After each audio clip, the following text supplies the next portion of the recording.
Quero aproveitar e agradecer a presença do Roberto Barbosa. Por favor, Roberto, o nosso palestrante de hoje, e a todos os trabalhadores que estiveram empenhados aí nesses tratamentos, nas cirurgias. Obrigado. Eu sei que você gosta desse. Tem um passador aí, não? Só para botar no bolso. Já tá funcionando? Deixa eu ver se tá funcionando. Tá. Bom dia. Estão prontos? É? Tomaram café bom? Negócio que vai demorar, viu? A gente vai falar hoje sobre um assunto que é o assunto que eu mais estudo no Espiritismo. Bom, deixa eu primeiro me apresentar, né? Meu nome é Roberto Barbosa, sou lá do Ceará, mas deve ter algum espírito mineiro aqui perto de mim que eu estou falando igual mineiro. Às vezes ele fica, é sério, não é brincadeira não, faz uns anos já que ele de vez em quando está perto de mim. Bom, sim, aí esse tema, mediunidade, é sem dúvida o tema que eu mais estudei na minha vida. Não apenas por ser médium, mas por ter a responsabilidade, eu tenho várias responsabilidades relacionadas ao espiritismo. A primeira delas é a própria mediunidade de cura, né, que preciso dispor para os espíritos poderem usar para eles fazerem as curas. A segunda coisa foi essa parte da pedagogia, da educação espírita, né, que eu, como palestrante, como escritor, como conferencista, já participei de vários congressos, vários encontros no Brasil e no mundo, tenho sempre o cuidado de buscar na própria raiz da doutrina as respostas daquilo que mais me fazem questionar. E, ao mesmo tempo, isso gerou, né, uma necessidade muito grande de estudar esse assunto de mediunidade. Porque, infelizmente, é um assunto muito desconhecido ainda do público em geral. Seja você médium ou não. Porque não há a necessidade de você ser médium para você entender mediunidade. Tá? Que é um outro equívoco que algumas pessoas cometem. Se eu não sou médium, eu não quero saber disso. Não é bem assim. Conhecer a mediunidade facilita, sem dúvida, a tua interação com a espiritualidade, porque todos nós interagimos com a espiritualidade, sejamos médiums ou não. Tá? Então, a proposta da palestra hoje e da palestra de terça é desmistificar algumas coisas. Porque, por alguma razão, o movimento espírita, no Brasil principalmente, ele criou algumas viciações, posso chamar assim. Ele desenvolveu alguns atavismos, assim, está meio preso a alguns conceitos antigos. E o que é pior, porque muitos desses conceitos, muitas vezes, eles estão um pouco perdidos em relação à doutrina. E a nossa tentativa, né, a minha tentativa é tentar ajudar vocês a ver essa... muito obrigado, porque eu não tenho luz própria, né? Estava me sentindo meio no umbral aqui com vocês. Ai, que bom. Já pensou ser no umbral ver uma luz dessa acendendo? Você pula em cima, né? Então, a nossa ideia aqui hoje é levar para vocês, fazer vocês pensarem. Mas eu gosto de falar uma coisa assim, ó. Pense sempre por você. Não tente desenvolver o conhecimento que vem da espiritualidade, que veio através de Kardec, pela visão de outro. Pelo amor de Deus, pare com isso. A doutrina espírita não é uma doutrina de criação de rebanhos, onde há um pastor e os rebanhos que o acompanham o pastor, e o pastor identifica e explica o que Deus quer dizer. Essa não é a doutrina espírita. A doutrina espírita é uma doutrina de mentes em evolução. Então, se você é uma pessoa que gosta de pensar por si mesmo, você vai amar essa doutrina. Porque é isso que ela pede de você, né? O livre pensamento. Já Kardec também foi um livre pensador. Então, vamos abrir a nossa mente, tá? Não é fácil abrir a mente, principalmente quando a gente está preso ao que a gente acredita que é verdade.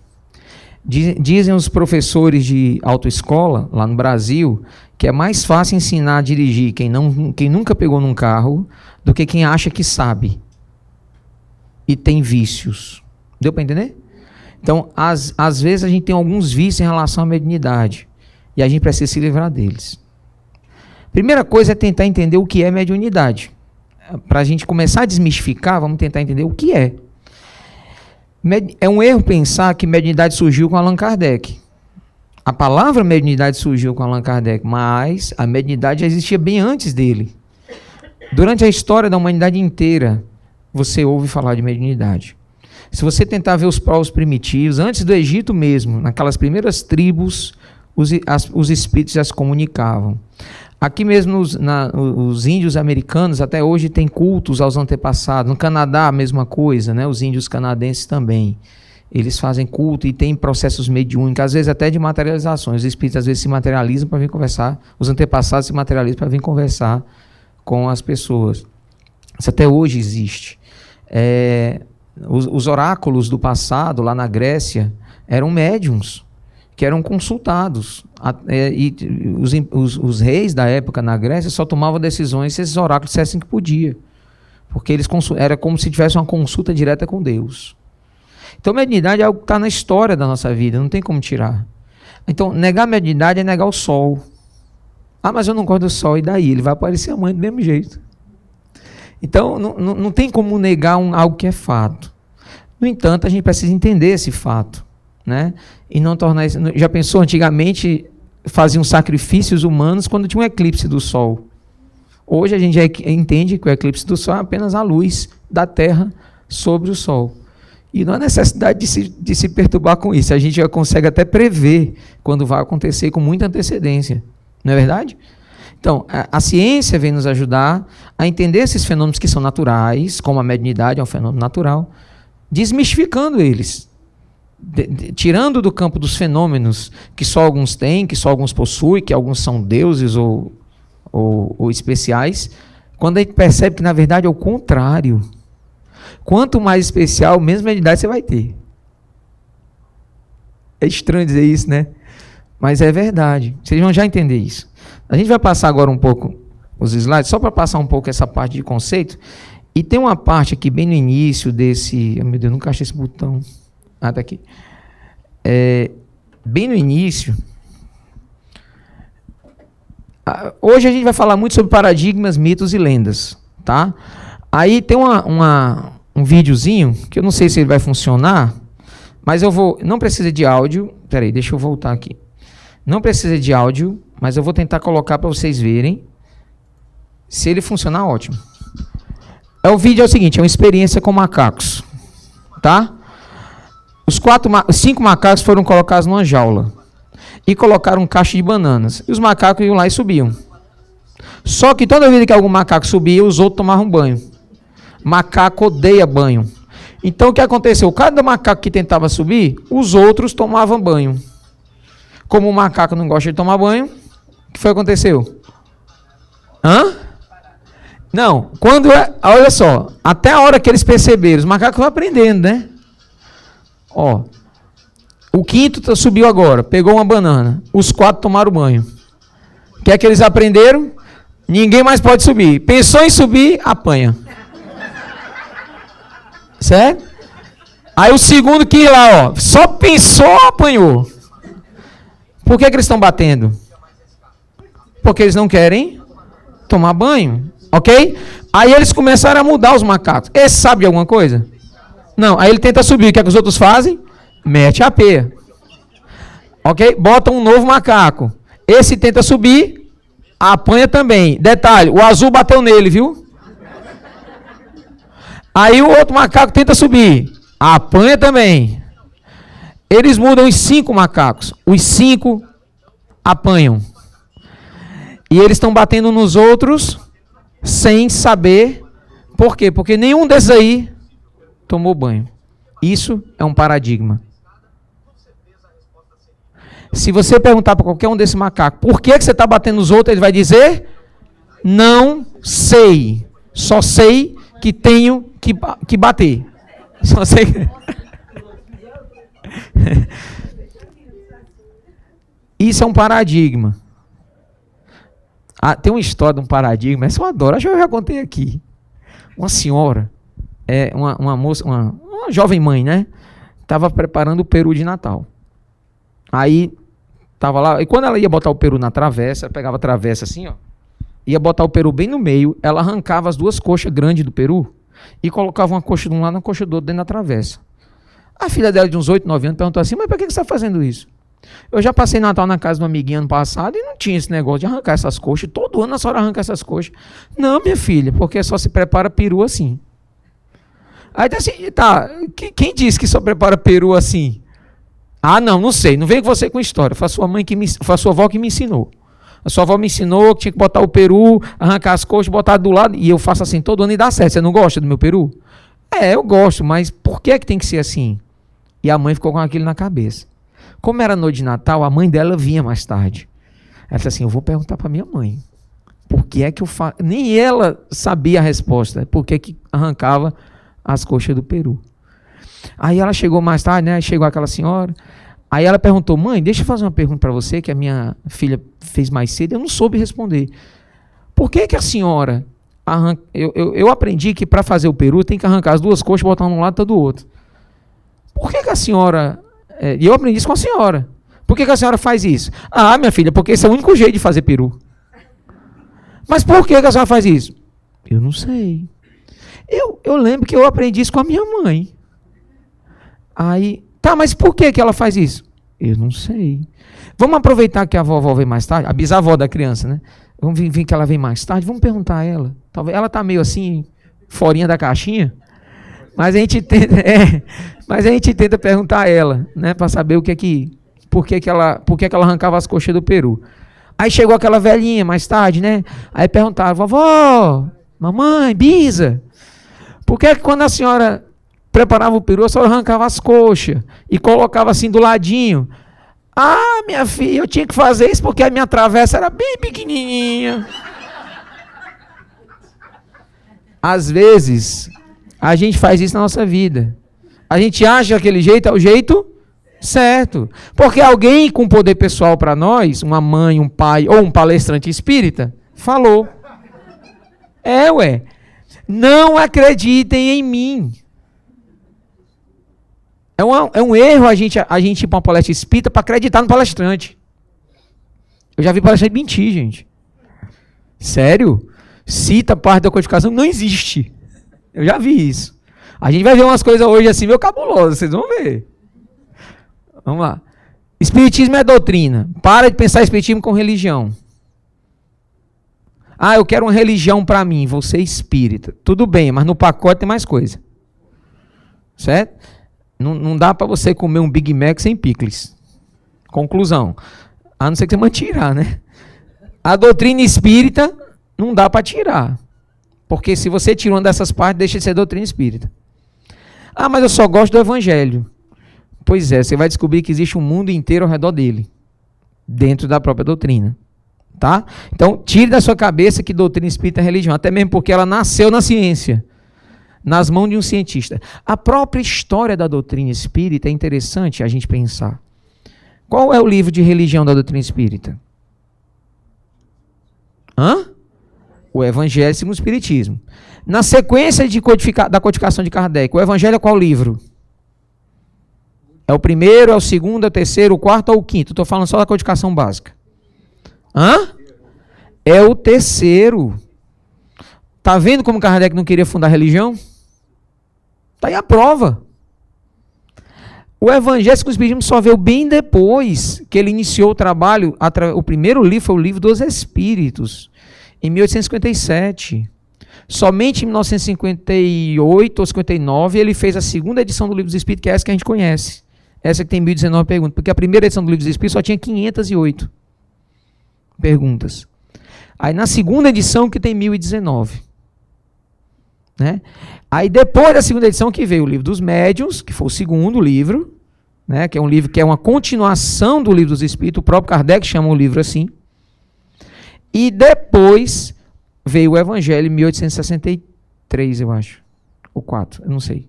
63. Por que eu estou trazendo essas informações? Para que você entenda que o cara que fundou essa doutrina não tinha um pensamento de criar uma nova religião. Ele percebeu apenas que em tudo que ele conversava com os espíritos havia uma consequência moral. Portanto, ele não tinha como fugir desse assunto. Então, meio que conduzido a isso, Kardec trouxe o Evangelho segundo o Espiritismo. E o Evangelho segundo o Espiritismo, já prestaram atenção no nome desse livro? O Evangelho segundo o Espiritismo é porque uma boa parte do movimento espírita não faz o que o livro diz. Faz o Espiritismo segundo o Evangelho. E o nome do livro não é esse. O nome do livro é o Evangelho segundo o Espiritismo. Mas o movimento espírita insiste em fazer o Espiritismo segundo o Evangelho. Aí a gente entra em alguns centros espíritas no Brasil, parece igreja. O que vocês estudam aqui de codificação? Hã? E livro dos médiuns, livro dos espíritos? Que livro é esse? Aqui a gente só lê Evangelho. A gente só quer se salvar. Não sei. Mas eu acho que está no caminho errado. Doutrina espírita está aqui, ó. Ela é essa tríade. Ciência, religião e filosofia. E tudo isso forma a doutrina espírita. Todas essas coisas, ó. A filosofia é a busca do conhecimento. A ciência é a busca da verdade através da razão com metodologia. Né? Com metodologia. E a religião são as leis morais. Que é isso que importa para nós. Dentro da doutrina espírita. Só para apresentar um pouco a doutrina espírita, aí é um gráfico que mostra que essas engrenagens, cada uma delas, elas estão conjuntas e elas têm que funcionar assim. No espiritismo tem que funcionar desse jeito. Tá? Quando você vai ler um livro, por exemplo, da filosofia espírita, o livro dos espíritos, por exemplo, é um livro mais de filosofia. Está cheio de consequência moral lá dentro. Não tem como fugir disso. Está cheio de explicação filosófica, mas está cheio de ciência também lá. A mesma coisa você vai estudar o livro dos médiuns, aí tem muito mais parte científica, categorização, classificação, conceituação, de médium, de mediunidade, disso, daquilo. Tá, mais ciência. Aí lá na frente Kardec começa a falar de lei moral, a moralidade na mediunidade, como usar a mediunidade de forma... Então, o tempo todo esses três assuntos estão interligados dentro do espiritismo. Essa parte a gente vai pular. Sim, só o conceito que eu vou trazer, que foi o conceito que Kardec criou. Mediunidade, faculdade dos médiuns. Isso é uma criação de Kardec. Tá? E o outro conceito que Kardec deu, o conceito que ele deu para médium, está lá no Vocabulário Espírita, capítulo 32, no livro dos médiuns. Gostaria que vocês um dia conferissem isso. Eu já pedi para não acreditar em mim, não foi? Pois é, não acredito, não. Quando um palestrante falar alguma coisa que soa estranho para você, pergunta assim, onde é que você ouviu isso? Ele vai ter um infarto no palco. Porque a maioria dos palestrantes falam o que eles acham que leram. A interpretação que eles deram. Infelizmente, alguns se fogem um pouco da raiz da coisa, né? Pessoa que pode servir de intermediário dos espíritos dos homens. Não tem problema nenhum você ter uma definição diferente. Não tem problema nenhum um palestrante ter a sua própria interpretação. Eu escrevi um livro só sobre interpretação da mediunidade. Tanto é que eu botei no livro, mediunidade, o que eu penso, o que eu digo. Eu estou deixando claro que são os meus pontos de vista. Deu para entender? Ok. O problema é quando um palestrante diz assim, a doutrina espírita acha o seguinte. Aí o cara diz o que ele quer dizer. Isso é perigoso. Falar em nome da doutrina é algo muito desnecessário. Porque a doutrina já existe codificada. É só ir lá e ler. Não precisa que ninguém interprete ela para mim. Ela existe já. Eu vou lá e leio. Entendeu? Ok. Charles Richer foi um grande cientista, prêmio Nobel de Medicina, estudou mais sensitivos do que os paranormais do que propriamente os médiums. Mas ele, no final da vida dele, ele se aproximou bastante da mediunidade, se aproximou bastante de uma médium italiana, e estudou bastante essa médium e teve com ela muito contato, e mudou os conceitos dele sobre muitas coisas. Então, Charles Richer foi um cara que ajudou muito o espiritismo também. Ok? Vou passar alguns slides que eles não são tão interessantes para a palestra de hoje. E eu vou falar bem rapidamente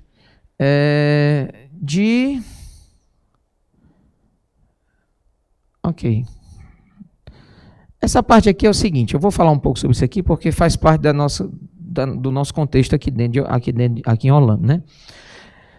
Kardec, no livro dos Médiuns, no capítulo 14, item 175, anotou? Coloca a mediunidade de cura.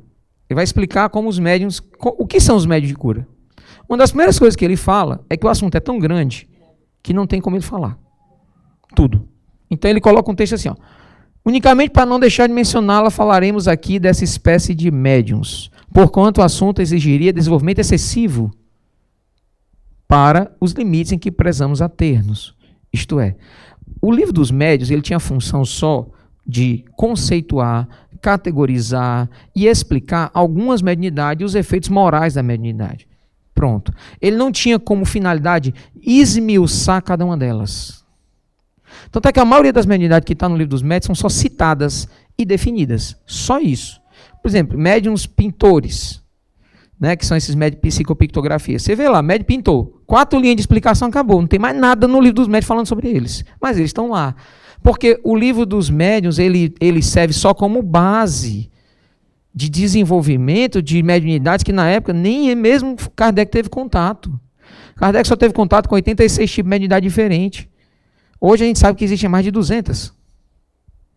Mas as bases da mediunidade estão todas aí, ó. Isso é que é legal. Kardec conseguiu deixar a coisa bem... E ele fala aqui, ó. Sabemos ao demais que um dos nossos amigos médicos se propõe a tratá-lo em obra especial sobre a medicina intuitiva. Essa última frase que eu acabei de ler, ela está na versão em português e na versão original em francês. Mas ela não está na versão em inglês.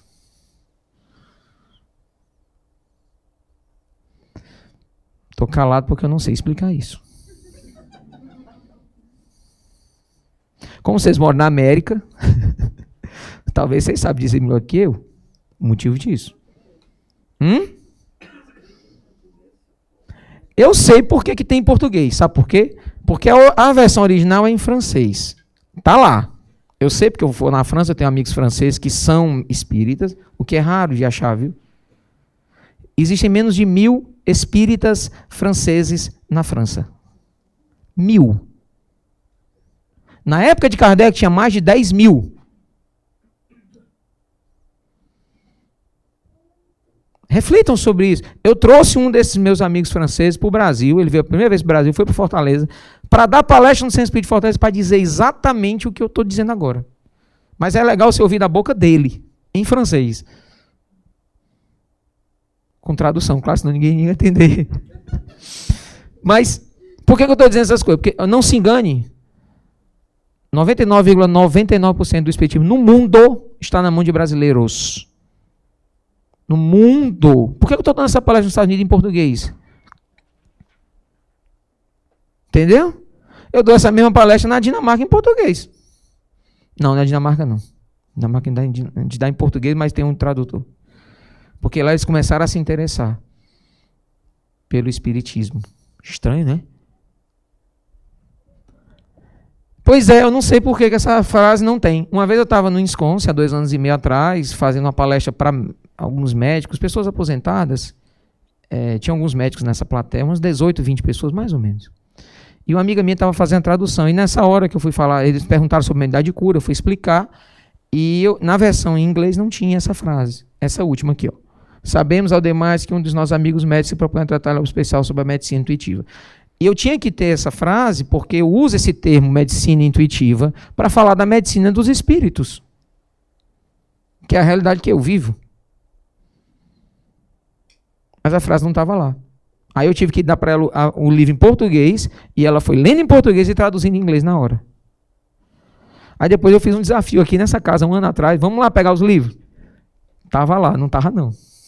Só se mudar agora alguma versão nova aí. Gente, a gente não tem noção da quantidade de manipulação que existe nesse meio. A pena dizer isso, né? Clóvis Nunes, que é um pesquisador baiano, tem uma frase que eu adoro. Ele diz assim, tradutores traidores. Porque estão deturpando a obra de Allan Kardec. Estranho isso, né? Mas é bom ir abrindo a mente, porque quando você for assistir a palestra, pergunte qual livro, qual item. Isso é importante. Acredite. Você pode acreditar em verdades que não são tão verdadeiras assim, ó. Por exemplo, isso que eu vou nem falar agora, que eu já falei tanto. Vamos lá.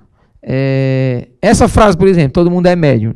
Eu já trouxe aqui 2 palestras antes dessa, por isso eu não vou falar disso hoje, porque é uma frase que se é repetida no Brasil o tempo inteiro.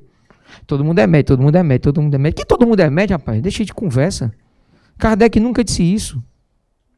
Kardec, inclusive, dá 26 orientações a pessoas que não são médiums, dentro do livro dos médiuns.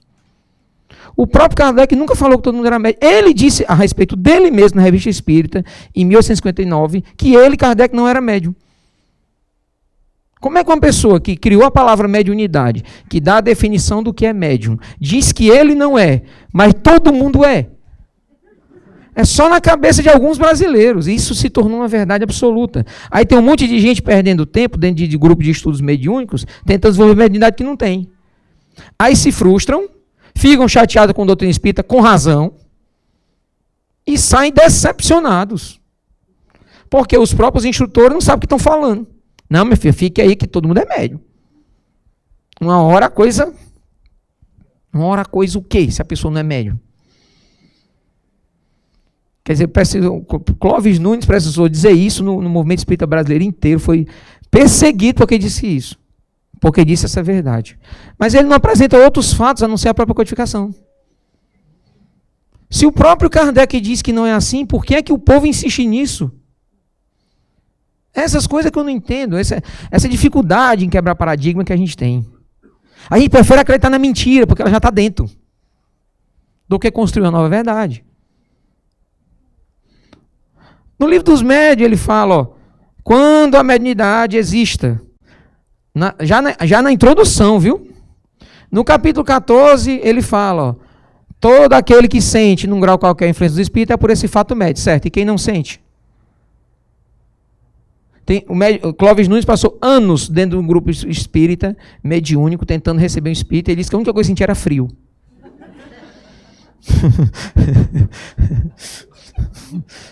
Ele diz, nunca sentiu um transe, nunca sentiu arrepio, nunca sentiu nada. E assim tem muita gente.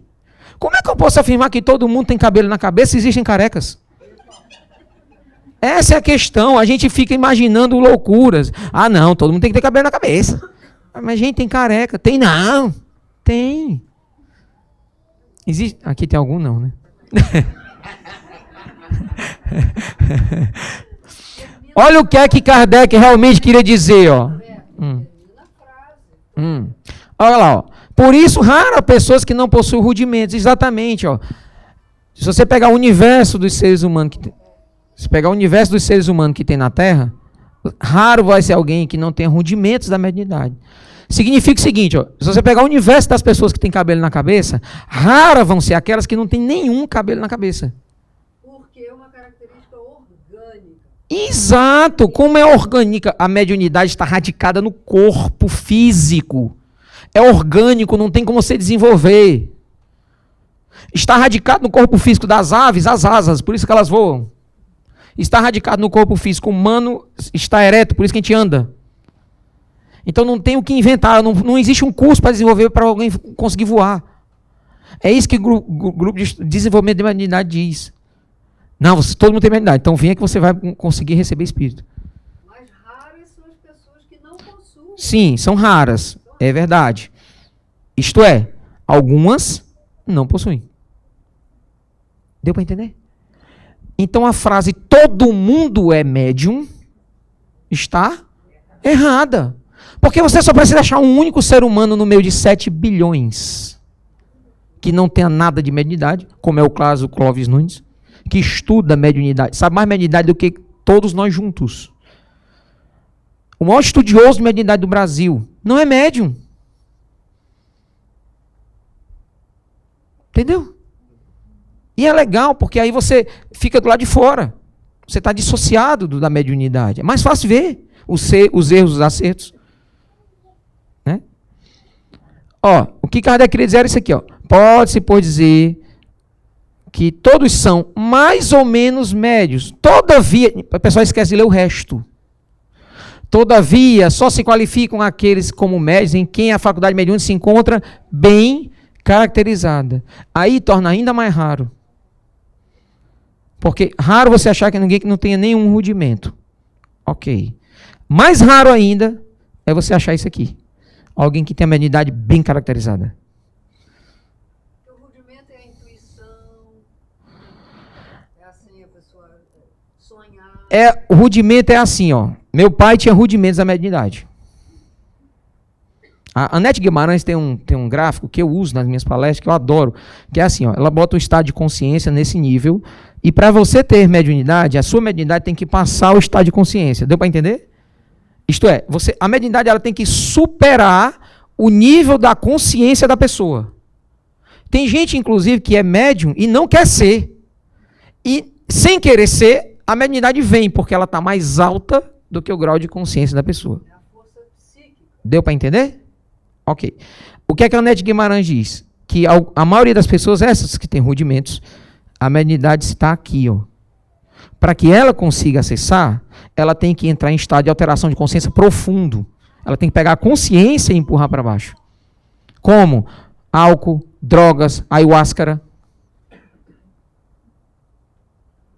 Deu para entender? Por isso que as pessoas que consomem drogas, consomem esses chás, essas ervas, alguma coisa assim, tem um estado de alteração de consciência tão profundo que a mediunidade que está lá dentro surge. Fora desses estados de alteração de consciência profunda, ela não consegue ser médium. Ela vai para o mesmo médium para se meditar e não consegue. Entenderam? A coisa é muito mais profunda do que chegar e dizer a seguinte frase: todo mundo é médium. É muito simplismo quando a coisa é muito complexa. Essa classificação é bastante complexa. Olha só o livro dos médiuns. Olha lá. O livro dos médiuns, ele continua aqui, ó. Não são, portanto, médiuns, no sentido que se atribui essa palavra. Quando ele pergunta aos espíritos sobre pessoas elétricas. Na época, eu usava muito esse termo, pessoas elétricas, para os magnetizadores. Capítulo 2. Para que o fenômeno se produza, faça mistério a intervenção de uma ou muitas pessoas dotadas de especial aptidão, que se designem pelo nome de médium. Se é especial, nem todo mundo tem. O número de cooperadores nada influi, a não ser que entre eles se encontrem alguns médios ignorados. Olha só o que ele diz agora. Quanto aos que não têm mediunidade, Kardec disse isso. Quanto às pessoas que não têm mediunidade, deu para entender? Você levantou a mão? Coçou a cabeça? Então tem que fazer uma pergunta agora. A presença dele nenhum resultado produz. Pode mesmo ser prejudicial. Tem muita reunião mediúnica que você bota pessoas que não são médios e elas atrapalham a reunião. Porque elas não são médios. E os centros espíritas às vezes insistem nessa questão. Todo mundo é médium. Tem só 68 passagens. Pode alguém sem ser médio evocar espírito? Essa pergunta que Kardec fez não faria nenhum sentido se ele acreditasse que todo mundo é médio. Concorda? Ok. Conclusão. Existem 36 orientações no livro dos médios direcionadas para quem não é médium. Eu tinha falado 28, são 36. E aí, esse é o gráfico da NET, que eu adoro. Não vou falar dele hoje, porque já falei, né, da vez passada. E a classificação da mediunidade quanto à quantidade, aproximada, né? O problema é que as pessoas confundem influência espiritual com mediunidade. As pessoas acham que influência espiritual e mediunidade é a mesma coisa. E a gente descobriu, lendo Kardec, que não é. Mediunidade é a faculdade de sentir a influência. Se você não sente a influência, você está só sendo influenciado. Influenciado, todos nós somos. Deu para entender? Influência espiritual, todos nós sentimos, recebemos. Se a gente sente essa influência, é porque tem mediunidade. Entendeu a diferença? Pronto. Então, se a influência for de um espírito bom, é uma boa intuição. Se a influência for de um espírito ruim, que queira o nosso mal, é um espírito obsessor, é uma obsessão. Pronto. Não é tão fácil. Então, todos podem ser obsediados? Sim. Falem bem alto. Sim. Todos podem ser influenciados por bons espíritos? Sim. Todo mundo é médium? Essa é a diferença.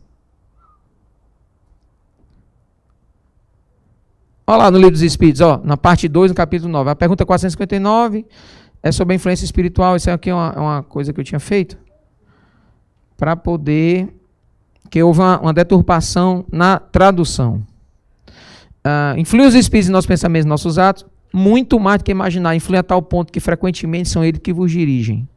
Olha só a resposta que os espíritos dão. Então os espíritos estão o tempo todo influenciando nas nossas vidas. O tempo todo. Só que a gente não é marionete.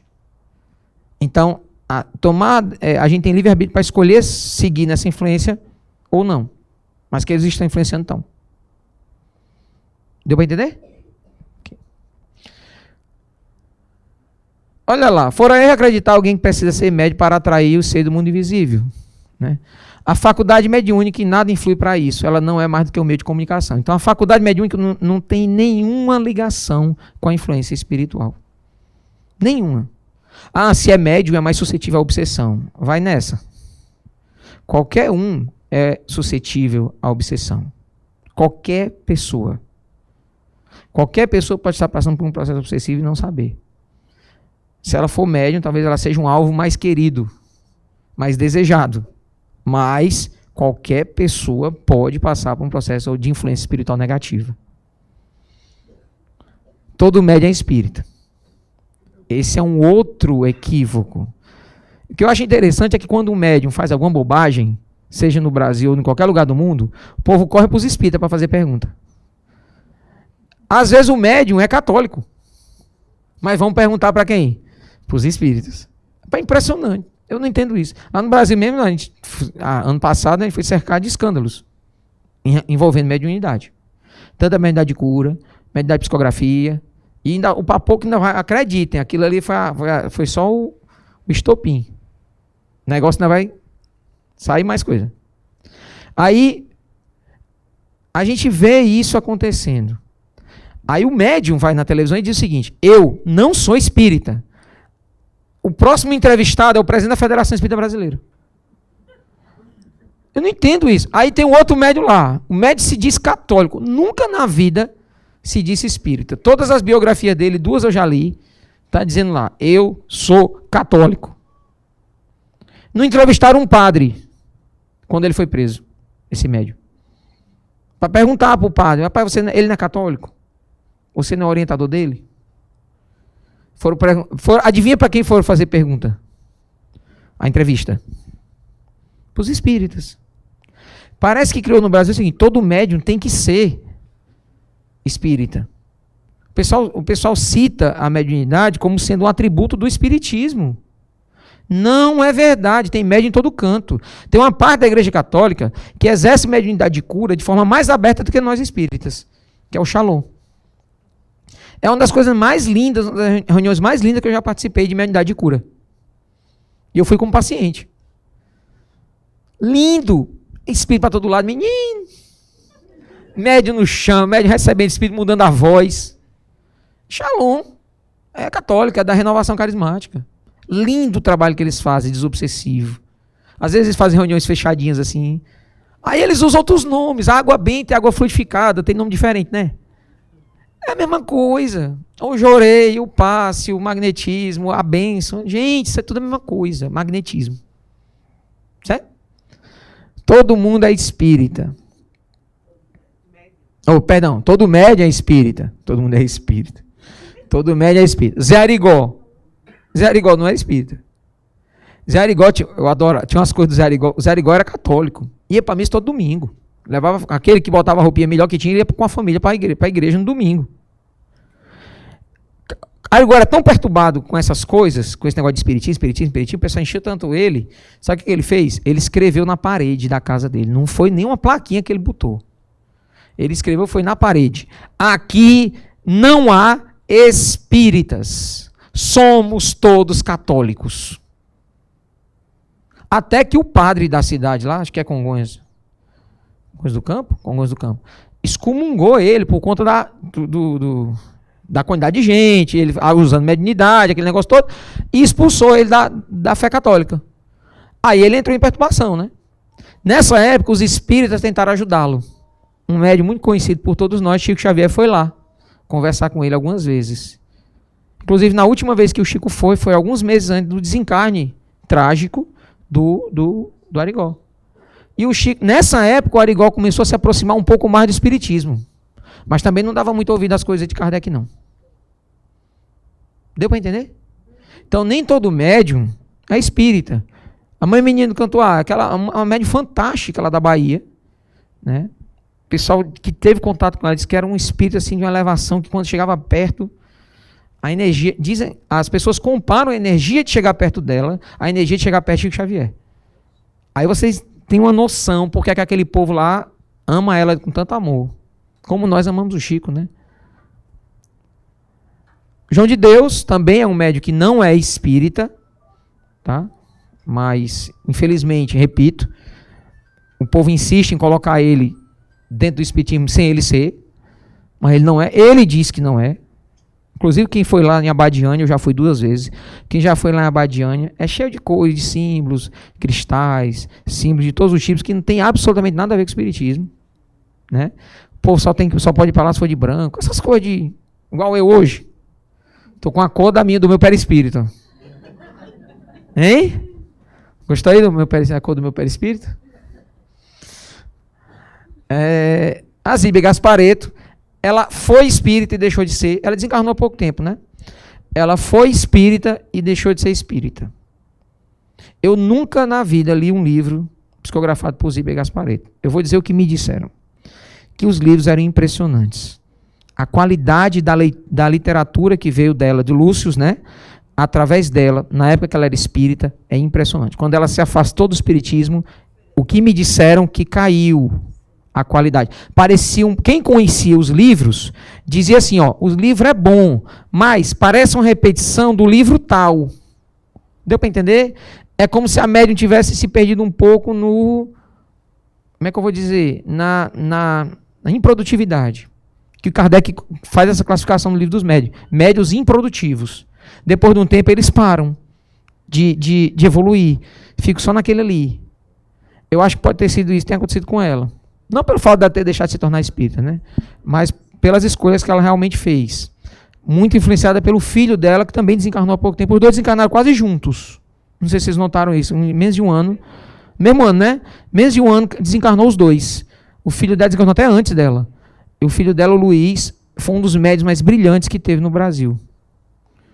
Mas o Luiz Gaspareto, ele falava mal do espiritismo demais. Com muita energia. Porque ele não seguia essa linha. Ele tinha uma frase fantástica. Eu vi uma vez numa revista uma frase dele dizendo assim: eu não sou Chico Xavier. Eu não tenho que sofrer. Minhas roupas eu só compro em Los Angeles. Eu não sei o que ele queria dizer com isso. Mas eu entendi. Ele era um cara meio assim, né? Tal. Mas era um médium fantástico. Nunca na história da humanidade surgiu um médium pintor médium igual aquele. Ele fez uma apresentação em Fortaleza, pintou 4 quadros ao mesmo tempo. Um em cada membro, um no pé, outro no outro pé, um na mão, mesmo, ao mesmo tempo, de 4 espíritos diferentes. Chama o melhor pintor do mundo e manda ele fazer isso.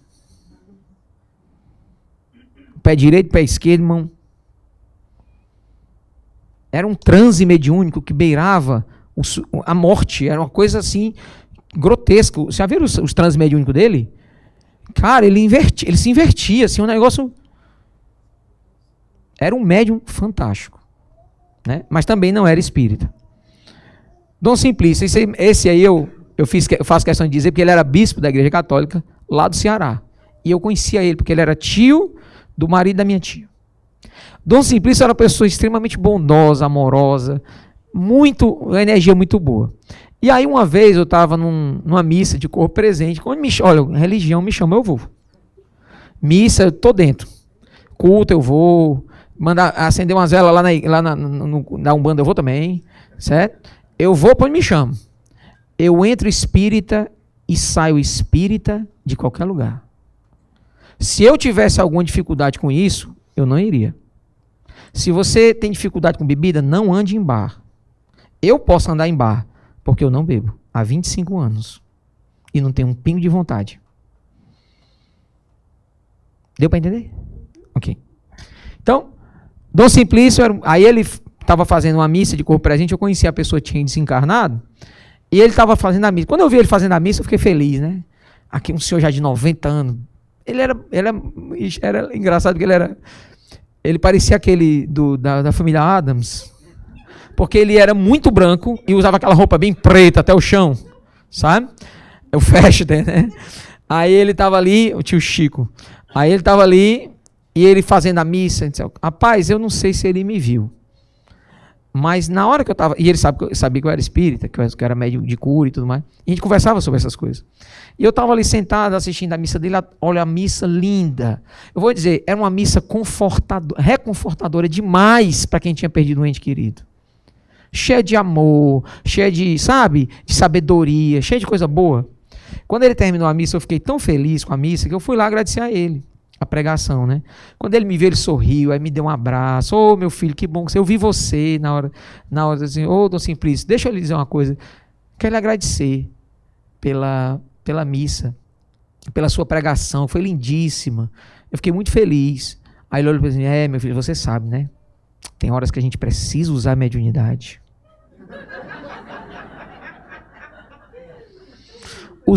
Um bispo, os últimos anos dele, ele ia na casa espírita que eu coordenava, todo de batina, para se tratar de um câncer que ele teve no nariz. Isso é humildade. É isso que o Chico Xavier fazia e a gente não entende o Chico Xavier. O Chico Xavier uma vez entrou dentro de um bordel, e não é aquela cena do filme, que aquilo ali não aconteceu daquele jeito. Uma vez ele entrou dentro de um bordel porque tinha uma prostituta que chamou ele. Aí ele foi. Ele não tinha medo de nada, ele sabia quem ele era, ele sabia que ele podia entrar em qualquer lugar e sair de qualquer lugar, o Chico Xavier. E ele foi. Chegando lá, a moça colocou ele numa cadeira e botou uma bacia com água e começou a lavar os pés dele. Vocês sabem dessa história? O nome desse prostíbulo chama Biriba. É uma história muito conhecida. Ele vinha com um amigo, aí uma prostituta parou a carroçazinha que ele vinha e pediu para ele entrar. Eu só não sei se é em Pedro Leopoldo ou se é em Uberaba. Isso eu não sei. Mas eu sei que esse Biriba, ele estava com um amigo, e o amigo perguntou, olha o amigo preconceituoso, Chico, você vai entrar aí? E ele falou, vou, meu filho, ela está me chamando. Olha a resposta do Chico, vou, que ela está me chamando. Aí lavou os pés dele e ele foi embora. Faziam meses que o Chico sofria com a dor nos pés, já tinha ido no ortopedista, já tinha ido no médico, e não ficava bom. Ele disse que na hora que ela começou a lavar os pés dele, ele começou a ver uma substância negra na água, espiritualmente falando. Só como médico ele conseguia ver aquilo. Saindo das pernas dele. Era uma médica de cura. Inspirada para poder ajudar ele naquele momento. E ele se tornou extremamente grato a essa moça por ter ajudado ele. Então, nós temos muitos exemplos de médicos que não são. Esse aqui eu queria falar um pouquinho, Pedro Siqueira. Você já deve ter ouvido falar. Quem é do Rio de Janeiro aqui? Já deve ter ouvido falar dele. Pedro Siqueira é um médium católico. E ele é médium mesmo. E ele fala assim, eu recebo o Espírito Nossa Senhora. Gente, eu nunca vi um médium tão equilibrado nas suas palavras como esse cara. Nem médium espírita que eu conheço, eu vi tanto equilíbrio nas palavras. Entrevista dele é de você ficar assim, ó. Ele fala coisas da mediunidade que só nós espíritas sabemos. Por exemplo, ele não tem como saber, sendo católico, certo? Ele não tem como saber que os espíritos não falam pelo ouvido. O médium audiente, como é o caso dele, ele não ouve no ouvido. Ele ouve dentro da cabeça. Ele diz assim, ó, ele dando entrevista na Ana Maria Braga, ele diz assim, ó, quando eu tampo os ouvidos, eu ouço melhor. Claro, porque você fecha o aparelho físico e abre ainda mais o espiritual. É que nem médio vidente, quando fecha os olhos vê melhor. Ele diz a mesma coisa, quando eu fecho os olhos eu vejo melhor. Uma vez ele estava numa missa em Aparecida do Norte, lá em São Paulo, com a esposa dele. E aí ele viu, olha só o nível de evidência desse médium. E ele disse assim, eu estava lá, né? Estava eu, a minha esposa, vários espíritos que eu conheço. Amigo da gente e tal, os espíritos desencarnados.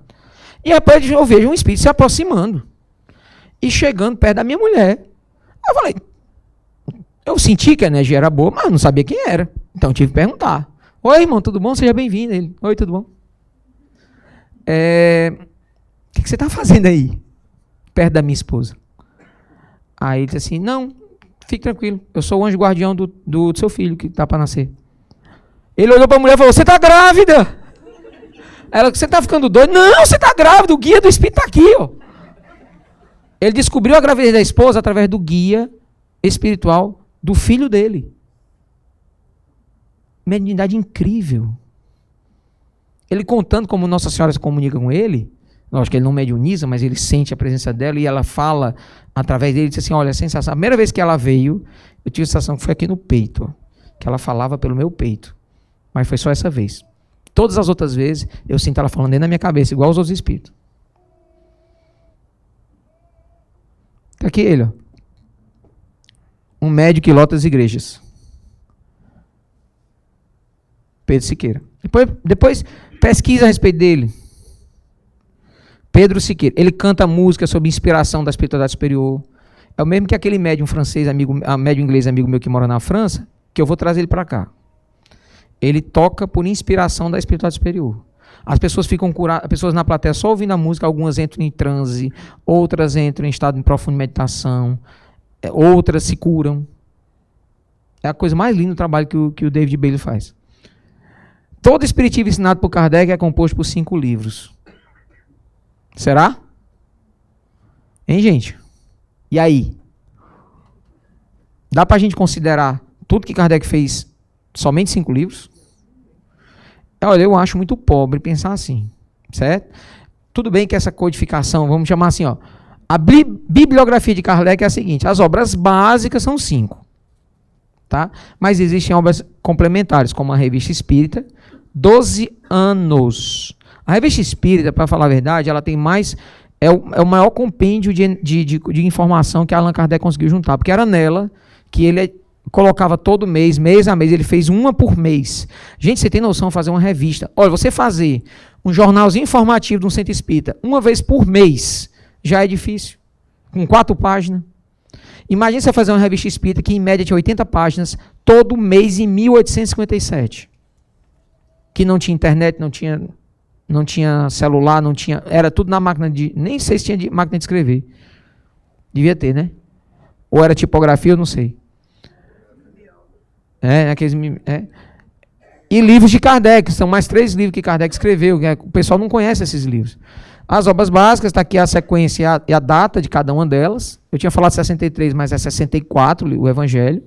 O Céu e o Inferno, 65, e a Gênesis, um ano antes do desencarne dele, em 68. Tá? 57 foi a primeira edição. A edição que nós conhecemos, a segunda, que tem 1019 perguntas, ela é de 59 a 58, alguma coisa assim. Tá? Essa primeira só tem 507 perguntas, 508, alguma coisa assim. As obras complementares são 17. O livro que é o Espiritismo, 2 brochuras, são livros pequenos, o Espiritismo na sua expressão mais simples, em refutação às críticas do Espiritismo, que não foi publicado, mas eu tenho esses livros, eu tenho todos esses arquivos, todos que eu coloco aqui eu tenho. O Principiante Espírita é um outro livrinho, que é o resumo que nasceu do que é o Espiritismo, que foi o próprio Kardec que compilou. Viagem Espírita de 862, esse aí a maioria das pessoas já conhecem, né? Bibliografia de Kardec, a Prece segundo o Evangelho, que é uma compilação que ele fez. A Obsessão, essa é uma compilação belga, esse livro. O que é que os belgas fizeram? A Sociedade Espírita de Paris, a Sociedade de Bruxelas, na época, a Sociedade Belga na época, de Estudos Espíritas, pegou todas as passagens de Allan Kardec, todas, que falava sobre o processo de obsessão e colocou e organizou num livro. É esse livro aí, ó, A Obsessão. 360 páginas. Não, loucura. A gente acha que Kardec falou um pouquinho de obsessão no livro dos médios. Falou pra caramba. Ele vai falar dos casos da Madame Julie, que ele está na Revista Espírita 61 e 63, que foi quando ele mudou o conceito dele a respeito de possessão. Que ele não acreditava em possessão, Kardec não acreditava em possessão. Até ver o caso da Madame Julie. Aí mudou. Tanto é que na Gênese, em 68, ele coloca na Gênese um capítulo inteiro possessão, que é uma nova forma de obsessão que ele não tinha falado no Livro dos Médiuns. Olha como Kardec foi flexível. Por que nós espíritas não somos? Por que a gente não pega esse conhecimento e faz ele crescer e se desenvolver? Por que a gente faz é deturpar o que está já conhecimento? A gente, em vez da gente fazer desenvolver o que já existe, a gente fica querendo mudar o que já existe. O que já existe não precisa ser mudado. O que Kardec deixou não tem que ser mudado, tem que ser desenvolvido.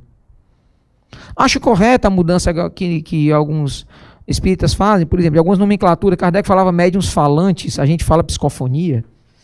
Eu acho essa mudança correta. Médiuns de aparições, Kardec usa, a gente hoje usa médium de materializações. Né? Médium, a pintura mediúnica, né, a gente chama de psicopictografia hoje em dia, mas Kardec chamava de médiuns pintores, não tem nada errado. São pequenos ajustes, porque fica mais correto, porque realmente é através do psíquico, do médium, que o espírito acessa. É o caso da psicofonia, a fonia através da psique do médium. Né? Então, essas coisas a gente tem que abrir. Instrução prática sobre manifestações espíritas. Tudo isso é livro de Kardec, gente. Obras póstumas. Obras póstumas, para mim, é o 6º livro da codificação. Obras póstumas, para mim, é a obra básica. Mostra todos os bastidores da doutrina espírita. Mostra o Kardec ser humano, que ninguém conhece nas obras. Kardec com medo. Quando o Espírito de Verdade chegou para ele e falou assim, vamos publicar o Livro dos Espíritos. Ele, hã? Ele deu um pulo. Ele não quis de jeito nenhum, Deus me livre publicar isso, eu vou ser preso. Aí ele disse assim, não, meu filho, mas não é agora não. Aí ele chega e fala assim, é daqui a 30 dias. Aí dizer o quê? O Espírito de Verdade falando. Essas coisas estão na Obras Póstumas. Você não lê Obras Póstumas, você não vai conhecer Kardec, você vai conhecer só a obra espírita. Mas não vai conhecer ele. As 12 revistas espíritas, de 58 a 69, são mais ou menos 4.500 páginas. Os 12 anos de revista espírita. Gente, é muita coisa para tão pouco tempo. Você não acha, não? Junta isso aí com a codificação inteira. Rapaz, é um trabalho magnífico que esse homem fez.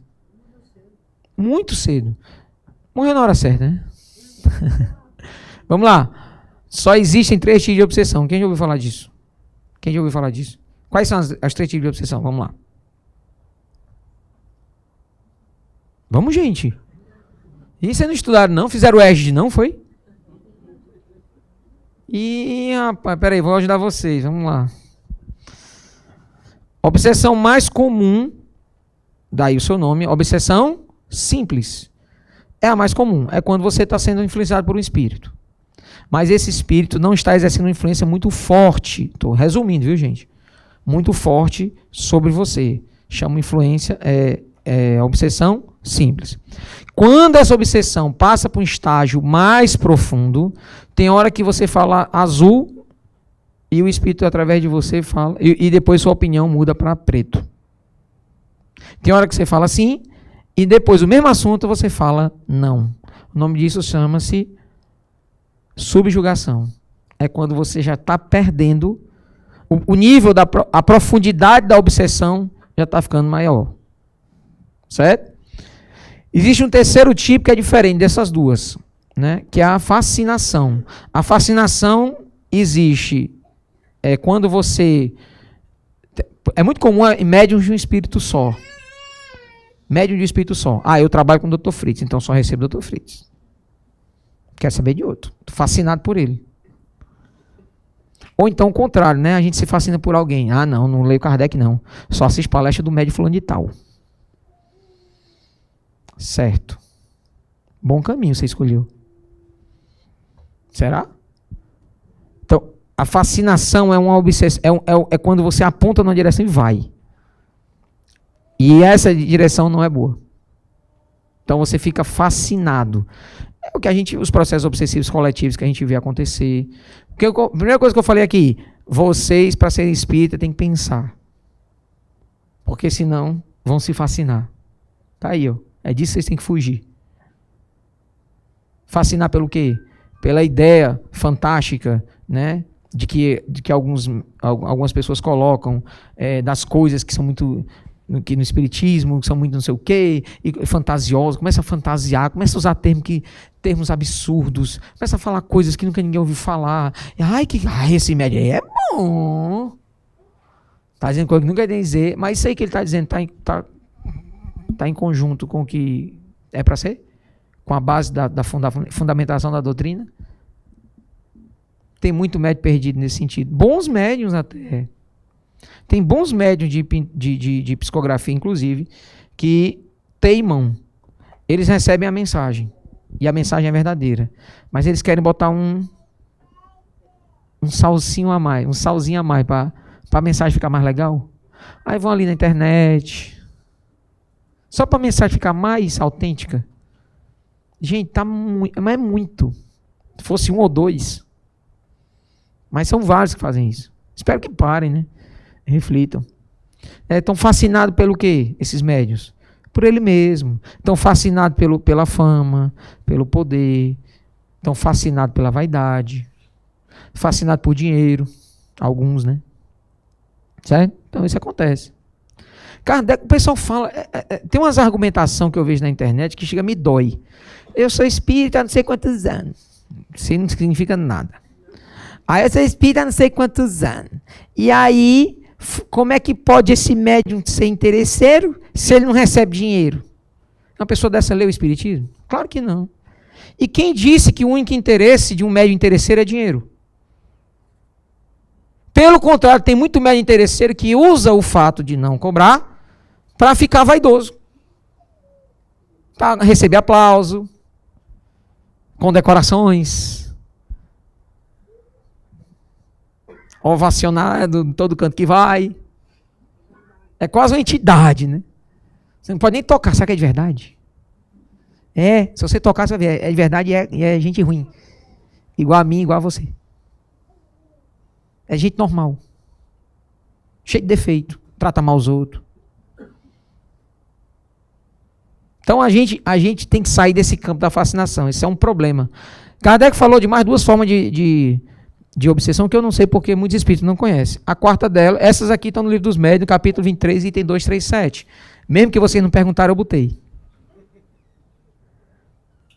Certo?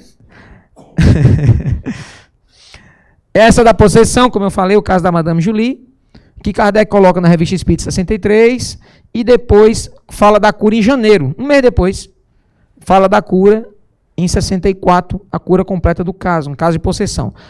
O livro dos médiuns é de 61. Por essa razão, Kardec não colocou possessão como dos tipos de obsessão. Mas corrige esse erro no livro A Gênese.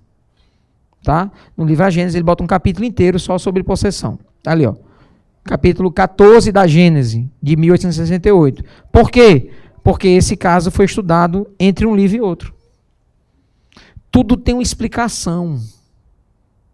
Nada no espiritismo surge do acaso. Kardec tem uma frase que eu adoro, que diz assim, ó: fora da razão, da lógica e do bom senso, nada serve ao espiritismo. Vou repetir. Fora da razão, da lógica e do bom senso, nada serve ao espiritismo. As coisas do espiritismo não surgem do nada. Não é igual a polícia aqui que surge do nada. Você está aqui de uma hora para outra. A polícia aqui é fantasmagórica, meu amigo. Aqui na Flórida. A gente está aqui, olha para a televisão, não tem nada. Olha para tem 4 carros de polícia. Fala-me Deus. Eles surgem do nada. Né? Quando vê, estão num canteiro. Quando vê, estão não sei aonde, escondido, não sei o que. Rapaz, são cabuloso o negócio, viu? A gente diria que tenso. E a última é a obsessão física, que eu não sei por que razão os espíritas não falam disso. É por isso que eu vou trazer o Clóvis Nunes aqui. O Clóvis Nunes estudou o caso no Brasil mais interessante a respeito desse tipo de obsessão. Foi na cidade de Euclides da Cunha, na Bahia. Foi o caso de obsessão física mais incrível estudado pelos espíritas no Brasil. E o Clóvis Nunes esteve lá, acompanhou o caso de perto. E ele tem uma frase que eu adoro, que ele diz assim, ó: o problema desses casos de obsessão física é quando a gente chega, ele acaba. A gente vai estudar, os espíritos, ó, perdem o interesse. Porque sabe que a gente não entra na fantasia deles, na fantasia que eles criam, no medo, naquela coisa toda, que não sabe o que é isso. Então ninguém entra nessa, então. Rapaz, ó, só o padre que tentou ajudar no dia desse exorcismo, porque era um espírito do capeta, de acordo com o padre, levou uma pedrada na testa, levou 13 pontos. De uma pedrada que levou na testa. Você vê que o negócio não é brincadeira, é uma obsessão física, rapaz, é sério. Obsessão física não é em ninguém, especificamente, ela é no ambiente. São os chamados fenômenos de poltergeist. Tá? Então, eles não acontecem, mas eles acontecem na presença de médiuns. Sem ter médium efeito físico, para doar ectoplasma, para que esses espíritos façam essas brincadeiras, entre aspas, que são assustadoras, né? E no caso de Euclides da Cunha, foi uma coisa absurda. Não. Eu acho que quando eu vi umas crianças correndo ali, acho que é o nosso sinal para acabar a palestra, viu? Chega e me deu um frio na espinha aqui, viu, amigo? Eu vou jantar, eu vou almoçar aqui, tem almoço aí, né? Gente, o almoço aqui é show. Por favor. Então, obsessão física. O termo está lá no Livro dos Médios, capítulo 5, item 87. Roberto, tu criou isso aí, meu amigo, não fui eu, não. Foi Allan Kardec. Ele diz que é um tipo de obsessão simples, porque ela não é tão profunda, mas como ela não é no corpo físico, não posso chamar de obsessão simples. Ela é uma obsessão simples, mas é uma obsessão física, porque ela está no ambiente físico. Ok? E ele cita direitinho, ó. E 2 vezes, viu? Na primeira vez ele fala desse tipo de manifestação, mas não dá o nome. Aí na segunda vez, também no Livro dos Médios, só que no capítulo 23, no item 238, que vocês já notaram. Pode-se incluir nessa categoria os casos de obsessão física, isto é, a que consiste nas manifestações ruidosas obstinadas de alguns espíritos que fazem-se, ouçam, espontaneamente pancadas ou outros ruídos. Quando os espíritos bons se comunicavam com Kardec através de pancadas, isso era tipologia. Quando era espíritos ruins, era obsessão física. A diferença entre um processo mediúnico e um processo obsessivo é a intenção e a qualidade moral do espírito. Deu para entender? Ok. Tanto é que existem casos de possessão de espíritos bons. Ele toma o corpo de uma pessoa que não é médium, ele tem que possuir, porque a pessoa não é. Então tem que ser um caminho obsessivo, entre aspas, né? Porque não é um espírito bom, para dar uma comunicação. A maior caridade, eu vou encerrar nessa aqui, tá? Esse é o último mito de hoje. Na terça-feira a gente continua. Os mais legal estão vindo aí, viu? Esse aqui já é meio cabuloso. A maior caridade que podemos fazer pela doutrina espírita é a sua própria divulgação. Emmanuel. Quem já ouviu essa frase? Quem já ouviu essa frase? Levanta a mão. Quem já ouviu essa frase? Não? Já ouviram? E vocês ouviram que era de Emmanuel? Era de Emmanuel. Quem colocou essa frase dentro do movimento espírita? Rapaz, eu já vi Divaldo Franco numa entrevista repetir isso. Coitado, enganado. Até ele enganaram. De tanto que eles repetem isso no movimento espírita brasileiro, de que a maior caridade que podemos fazer pela doutrina espírita é a sua própria divulgação. E ainda bota o nome de Emmanuel. Sabe qual é o problema? Ninguém checa. As pessoas vêm a falar, ai, que frase bonitinha. Ah, é mesmo, tem que divulgar a doutrina espírita.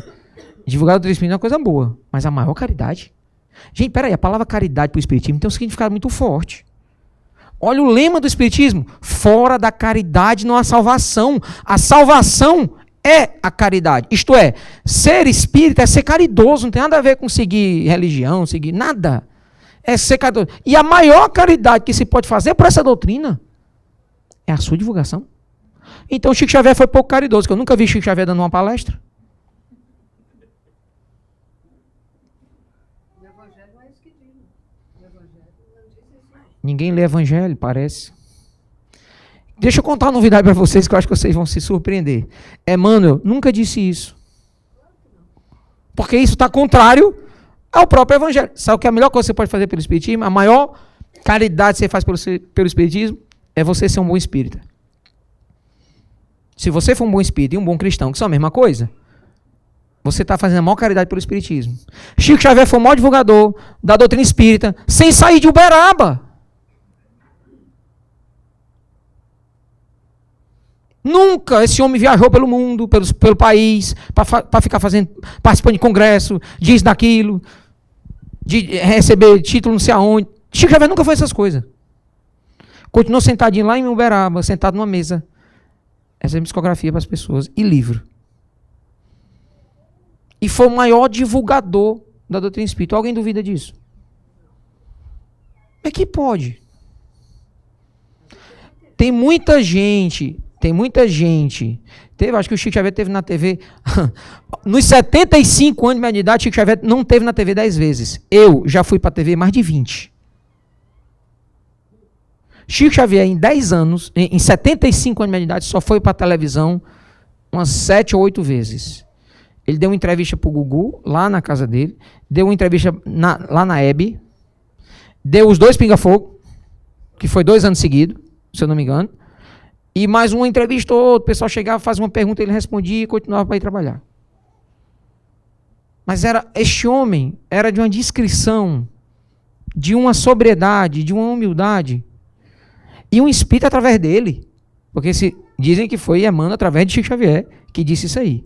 Diz que o maior bem que se faz para o espiritismo, a maior caridade, maior bem não, a maior caridade que se faz pela doutrina espírita é a sua divulgação.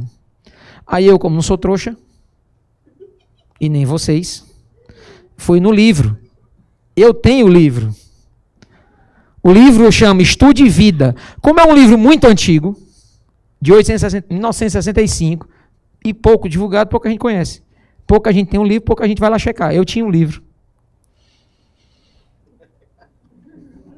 O azar desse povo é porque eu tinha um livro. Porque eu não sou nem de checar muito em arquivo de internet, não, que até isso aí eles mudam. É complicado esse povo, tem que ter cuidado. Aí, está lá no capítulo 40, Socorro Oportuno, inclusive é o último capítulo do livro. Olha, e nós não sabemos, eu tenho um livro, eu olhei no livro. Não, o livro foi escrito por 2 espíritos, Emmanuel e André Luiz. Não sei qual é o autor dessa passagem. É um dos 2, mas eu não sei qual é. Pela linguagem, parece Emmanuel. Realmente parece Emmanuel, tá? E olha só o que é que eles dizem. Um dos 2 diz: lembra-te deles, os quase loucos de sofrimento, e trabalha para que a doutrina espírita lhe estenda socorro oportuno, que é o nome do capítulo. Ok? Para isso, estudemos Allan Kardec ao clarão da mensagem de Jesus Cristo. E seja no exemplo ou na atitude, na ação ou na palavra, recordemos que o Espiritismo nos solicita uma espécie permanente de caridade, a caridade da sua própria divulgação. Isto é, o movimento espírita nos chama a uma forma de caridade, que é a caridade da sua própria divulgação. Eu sou responsável pela careca do nosso amigo ali, viu? Ele está arrancando os últimos cabelos que ele tem. Então, me digam, essa frase é a mesma? O Espiritismo nos solicita uma espécie permanente de caridade, a caridade da sua própria divulgação. Essa frase é a mesma que a maior caridade que se pode fazer pelo Espiritismo é a sua divulgação? Emmanuel? É ou não é uma deturpação do texto? Completa e total deturpação. Vamos fechar o Centro Espírita e abrir gráficas. Para a gente divulgar o Espiritismo. Que isso é que importa. Não precisa colher dor de ninguém. O importante é divulgar. Vamos abrir um canal de televisão. Os evangélicos não tem. Porque é isso que importa. Mais do que acolher a dor. E a própria mensagem nos diz outra coisa. Lembra os quase loucos de sofrimento e trabalha para que a doutrina espírita lhe estenda o socorro oportuno. Isto é, quando o Dr. Fritz vier, o que a mensagem diz é assim, ó, vou dar um resumo. O Dr. Fritz vier, o trabalho dele, ajudar as pessoas, divulguem. Mais pessoas terão acesso à cura e mais pessoas terão acesso à fé. Porque é isso que importa. A construção da fé é o que importa. E é isso que eu espero que vocês tenham desenvolvido hoje. Meus amigos, o nosso tempo acabou. Peço desculpa pelo nosso pequeno atraso no início, que nos força agora a encerrar. As crianças realmente já estão destruindo o centro espírita. O pobrezinho já está ali. O Silvano já está ali arrancando o resto de cabelo que lhe resta. Certo? E eu quero agradecer a vocês e fazer um convite a vocês. Venham na terça-feira. A gente tem mais coisa para ver aí, viu? E essa palestra, ela, na verdade, ela é um seminário que dura 12 horas. A gente está aqui vendo apenas uma parte dela. Eu estou escolhendo a dedo assim, os mais legais. E na terça-feira eu vou fazer uma seleção específica só de novos mitos e lendas criados dentro do próprio Espiritismo. Muito obrigado pela atenção de todos. Vamos, por favor, ficar para almoçar, tá certo? Vamos almoçar todos juntos. E eu peço a Deus que Jesus entre no coração de vocês. Aqueles que estão vindo pela primeira vez, sejam bem-vindos. Me desculpem o tempo. E eu tenho certeza que no decorrer do tempo você vai entender uma coisa que o Silvano, o Marcelo repete sempre, que isso aqui não é uma casa espírita apenas. Vai além, tá? Isso aqui é uma família. Então, é assim que eu me sinto quando eu venho para cá. Eu só venho para cá 2 vezes por ano. E eu já estou meio triste. Aí a turma aí, ó. Eita, menino, esses aí são... Ave Maria. Graças a Deus eu passei essa fase. A mais nova tem 9 anos. Então já... Que Deus abençoe a todos vocês. Obrigado. Me perdoem as brincadeiras. Eu acho que a gente tem que tornar o espiritismo um pouco mais leve. Porque é tão chato, às vezes, né? Essas coisas de palestrante muito... Boa noite. Né? Então, vamos também nesse caminho para tornar cada vez mais agradável os nossos encontros. Que Deus abençoe vocês e muito obrigado pela presença de todos.